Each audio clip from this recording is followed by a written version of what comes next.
আলাইহিস সালামের যুগে একজন উম্মত ছিলেন, গুনাহগার মানে শ্রেষ্ঠ গুনাহগার। তার গুনার পাপ এমন বর্ধিত হয়েছে, এলাকার মানুষ তাকে অসুস্থ যখন হয়েছে গ্রাম থেকে বের করে দিয়েছে। এবার তার ডানে কেউ নাই, বামে কেউ নাই, সামনে কেউ নাই, পিছনে কেউ নাই, সবাই তাকে ঘৃণা করে বাইরে ফেলে দিয়েছে। সে মারা যাওয়ার পর আল্লাহ জলিলুল কদর নবী মুসা নবীকে হুকুম দিলেন, ও মুসা, অমুক গ্রামে অমুক জায়গায় আমার একটা বান্দা মারা গেছে, তুমি গিয়ে তাকে সুন্দরভাবে গোসল টোসল করে জানাজা দিয়ে দাফন করে দাও। পাপীর জানাজা পড়তে যাচ্ছেন কে? গোসল দিতে যাচ্ছেন কে? নবী। কোন নবী? মুসা আলাইহিস সালামের মতো নবী। কত দামি নবী, কাজ জানাজা কাজ গোসল দিতে যাচ্ছে।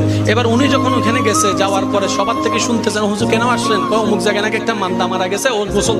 কি বলেন? আপনি হচ্ছেন হাই লেভেলের ভিআইপি, এ হচ্ছে থার্ড ক্লাসের বান্দা।